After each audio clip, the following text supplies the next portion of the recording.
नमस्कार दोस्तों, एक बार फिर से स्वागत है आप सभी का अपने ही चैनल हिंदुत्व फैक्ट्स में।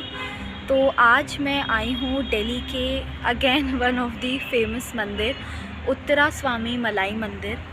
तो चलिए मंदिर के अंदर चलते हैं और दर्शन करते हैं। बहुत से लोगों को मलाई वर्ड सुन के लगता होगा दूध वाली मलाई, लेकिन मैं उन सब की गलतफहमी दूर करना चाहूँगी। मलाई का एक्चुअल मीनिंग होता है हिल यानी पहाड़ी।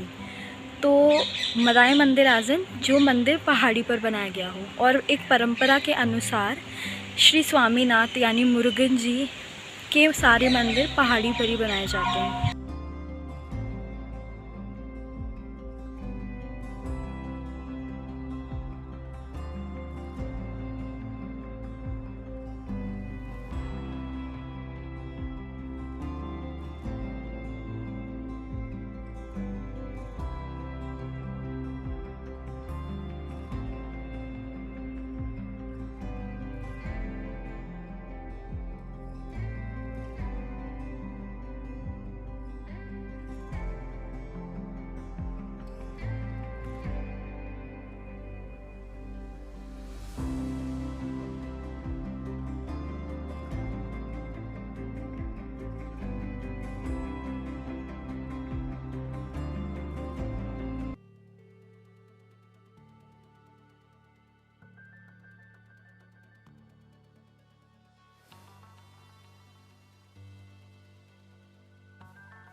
तो फाइनली मैं मंदिर के दर्शन करके वापस आ चुकी हूँ। तो अगर मंदिर के फैक्ट्स की बात करें तो उत्तरा स्वामीनाथ मलाई मंदिर, यानी जिसे मलाई मंदिर के नाम से भी जाना जाता है, स्पेशली डेडिकेटेड है स्वामीनाथन जी को, मुरुगन जी को, जिनको काफ़ी लोग कार्तिकेय जी के नाम से जानते हैं। उत्तर भारत में बेसिकली उन्हें कार्तिकेय जी के नाम से जानते हैं, जिन्हें शिव जी और माता पार्वती का पुत्र भी कहा जाता है। और ये मंदिर आर.के.पुरम सेक्टर 7 की एक छोटी सी पहाड़ी पर स्थित है। और क्योंकि पहाड़ी पर स्थित है इसीलिए इस मंदिर का नाम मलाई मंदिर है। मलाई का मतलब होता है पहाड़ी। और जो मुझे अभी तक की उस मंदिर की सबसे बेस्ट बात लगी वो ये थी कि मंदिर में एंटर करते ही गेट पर कुछ तमिल में लिखा हुआ था, जिसका इंग्लिश में मतलब था why to fear when I am here. मतलब स्वामीनाथन जी, कार्तिकेय जी अपने भक्तों से कह रहे हैं कि अगर मैं तुम्हारे साथ हूँ तो तुम्हें डरने की क्या बात है। एक्चुअली जो मुरुगन जी यानी कार्तिकेय जी है, उनका जन्म एक असुर के वध के लिए हुआ था, जिसका नाम था तारकासुर। तारकासुर ने ब्रह्मा जी की काफ़ी तपस्या करके, कई सालों तक तपस्या करके उनसे जब वर प्राप्त किया तो उसने वर में मांगा अमर रहने का वरदान। लेकिन ब्रह्मा जी ने कहा कि इस सृष्टि पे जो भी जन्मा है उसका मृत्यु निश्चित है, तो मैं इसके ये वचन तो तुम्हें नहीं दे पाऊँगा। तो तारकासुर ने बोला कि ठीक है, आप मुझे ये वचन मत दीजिए, लेकिन आप मुझे ये वरदान ज़रूर दीजिए कि अगर मेरी मृत्यु आए तो वो शिव जी के पुत्र के हाथों हो। अब तारकासुर ने इसके पीछे अपना लॉजिक लगाया था कि बेसिकली जब सती जी का दहन हुआ था तो शिव जी काफ़ी काइंड ऑफ सदमे में चले गए थे। तो ऑब्वियसली सती जी के अलावा वो किसी और से विवाह नहीं करते। तो उसने वही चालाकी दिखाई कि हाँ, अब तो सती भी मर चुकी हैं और शिव जी भी कभी शादी नहीं करेंगे, तो उनका पुत्र भी नहीं होगा और मेरी मृत्यु भी नहीं होगी। तो ब्रह्मा जी ने उसे वो वरदान दिया। लेकिन बहुत टाइम बाद पता चलता है कि तारकासुर ने देवताओं को बहुत परेशान करना शुरू कर दिया है, धरती पर लोगों को बहुत परेशान करना शुरू कर दिया, हर जगह अपना आतंक मचा दिया है। तो उसी के आतंक से परेशान होकर सारे देवतागण लोग विष्णु जी के पास पहुँचे और उनसे कहा कि प्रभु हमारी मदद कीजिए। तो विष्णु जी ने उन्हें वापस ब्रह्मा जी के पास भेजा।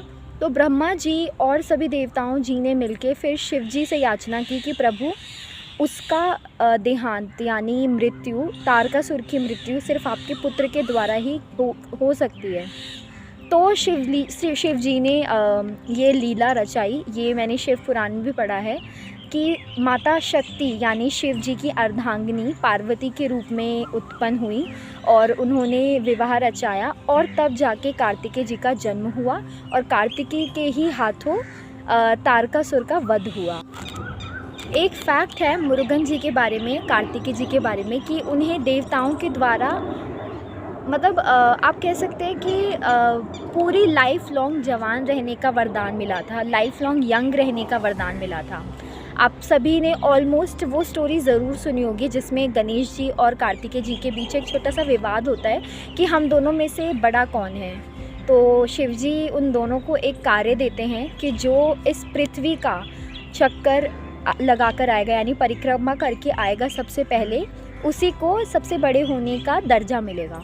तो कार्तिकेय जी एज़ यूजुअल अपना वाहन लेकर, मोर लेकर निकल पड़े थे परिक्रमा करने, लेकिन गणेश जी ने थोड़ा एक्स्ट्रा ऑर्डिनरी दिमाग लगाया और अपने माता पिता यानी शिव जी और पार्वती जी के चारों ओर परिक्रमा करके अपनी परिक्रमा पूर्ण की और ये कहा कि मेरी पृथ्वी यानी मेरा संसार तो मेरे माता पिता ही हैं, तो मैंने उनकी परिक्रमा कर दी है और अपना कार्य संपन्न कर दिया है। तो इस वजह से गणेश जी को बड़े होने का दर्जा मिला था, जबकि कार्तिकेय जी को उनसे छोटे होने का दर्जा मिला था।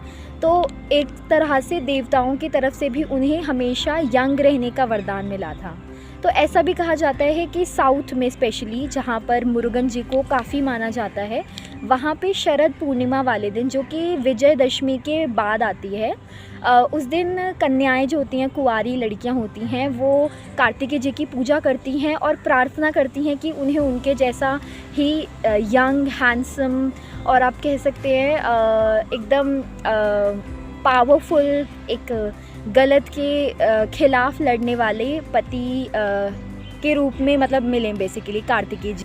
और अब काफ़ी लोग जानते हैं कि कार्तिकेय जी 6 फेसेस भी हैं यानी उनके 6 मुख हैं। तो इसके पीछे भी कहानी है कि जब पार्वती जी और शिव जी के द्वारा कार्तिकेय जी का जन्म हुआ था तो वो एक अग्नि रूपी गोला के रूप में जन्मे थे, जिसे शिव जी ने अग्नि देवता को सौंपा था।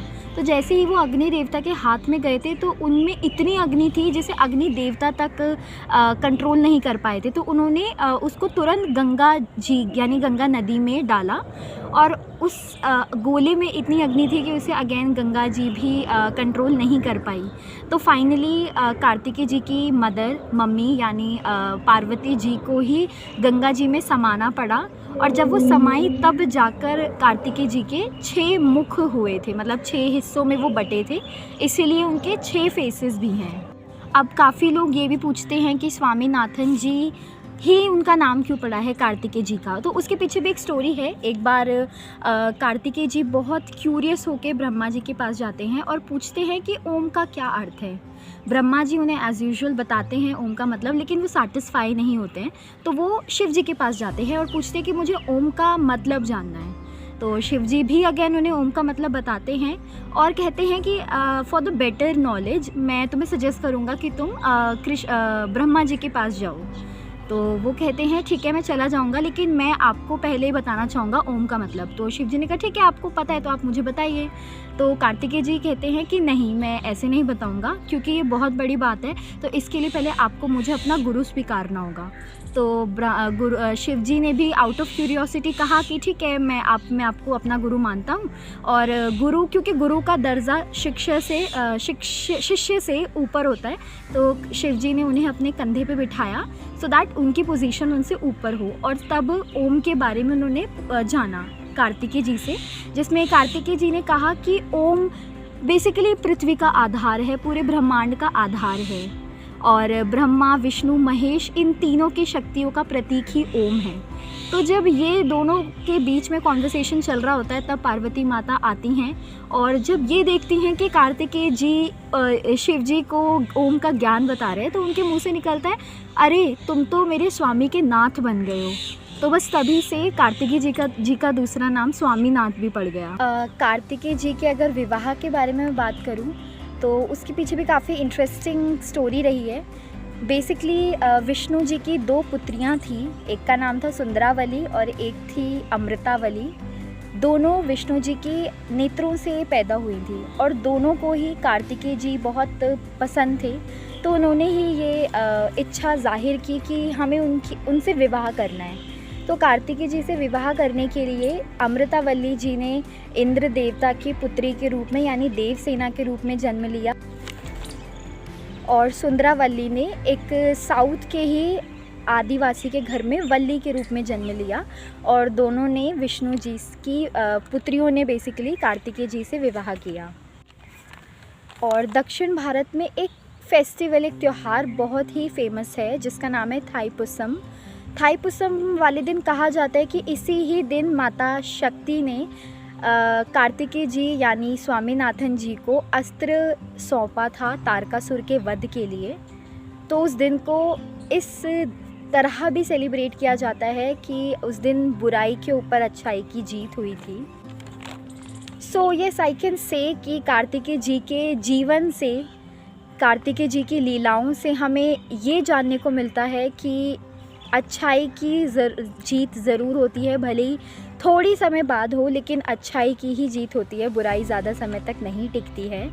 और अगर मैं मंदिर के एक्सपीरियंस की बात करूँ तो मैं ज़्यादा शूट नहीं कर पाई, क्योंकि मंदिर में प्रतिमाओं की फ़ोटो क्लिक करना या वहाँ पर वीडियो शूट करना बेसिकली अलाउड नहीं था। तो मैं बाहर का मंदिर ही शूट कर पाई, लेकिन ऑनेस्टली मंदिर का एक्सपीरियंस बहुत ही शांत था। अगर आप साउथ से बिलोंग करते हैं तो ऑब्वियसली आप उस मंदिर को ज़रूर जानते होंगे और काफ़ी बार विज़िट करे होंगे। अगर आप साउथ से नहीं हैं तो मैं आपको ज़रूर रेकमेंड करना चाहूँगी कि आप वहाँ जाएं और मंदिर को देखें। मेरा अभी तक का सबसे बेस्ट एक्सपीरियंस था, क्योंकि मैं यूजुअली दिन में 16 बार माला जप करती हूँ ओम नमः शिवाय की। तो मेरा सबसे बेस्ट एक्सपीरियंस यही रहा था कि मैंने महादेव के सामने 16 बार ओम नमः शिवाय का जप किया। 16 एज इन 108 मल्टीप्लाई बाय 16 बार। तो वो जो फीलिंग थी ना वो ऐसी थी बस कि सामने महादेव बैठे हुए और मैं उनके सामने ही उनकी बेसिकली जप कर रही हूँ उनके सामने ही बैठ के। तो वो एक्सपीरियंस बहुत अच्छा था। मंदिर की कुछ स्पेसिफिक टाइमिंग्स हैं। मंदिर सुबह 5:30 बजे खुलता है और दोपहर के 12 बजे तक ओपन रहता है। अगेन फिर वो बंद होता है, फिर शाम में वो 5 बजे खुलता है और शाम में 8 साढ़े 8 के अराउंड मंदिर बंद हो जाता है। तो आप टाइमिंग्स की अकॉर्डिंग देख के जाइएगा। नियरेस्ट मेट्रो की अगर बात करूँ तो Basant Vihar metro station nearest है। बस से आप जाते हैं तो मलाई मंदिर के नाम से बस स्टॉप है, आप वहाँ उतर सकते हैं। और यस, ओवरऑल एक्सपीरियंस बहुत अच्छा रहा। मंदिर एकदम हिल पे बना हुआ है, क्योंकि जैसे कि मैं पहले ही बता चुकी हूँ मलाई का मतलब ही हिल है, पहाड़ी। तो वो मंदिर आर के पुरम के पहाड़ी एरिया पर बनाया गया है। तो आई वुड सजेस्ट कि आप प्लीज़ वहाँ जाएं और जाने की मतलब साउथ की कितनी अच्छी हिस्ट्री है हमारे पास। तो आज का एक्सपीरियंस मेरा ओवरऑल अगर मैं मार्किंग दूँ तो उसको 10 on 10 दूँगी। बाकी आज के लिए सिर्फ इतना ही। अगली बार मैं मिलूँगी ज़रूर आपको कुछ नए एक्सपीरियंसेस के साथ, एक नए हिस्टोरिकल मंदिर और उसके पीछे जुड़े फैक्ट्स के साथ। और प्लीज़ आप ऐसे ही सपोर्ट बनाए रखिएगा। और इस वीडियो अगर आपको पसंद आई हो तो आप इसको अपने लव्ड वंस, अपने फ्रेंड्स के साथ ज़रूर शेयर कीजिएगा, ताकि वो भी कार्तिकेय जी से जुड़े फैक्ट्स के बारे में जान सकें, मलाई मंदिर से जुड़े फैक्ट्स के बारे में जान सकें। और वीडियो पसंद आई हो तो प्लीज़ इसे लाइक कीजिएगा और चैनल को सब्सक्राइब कीजिएगा। मिलेंगे फिर कभी एक अगली वीडियो के साथ, तब तक के लिए धन्यवाद। Take care.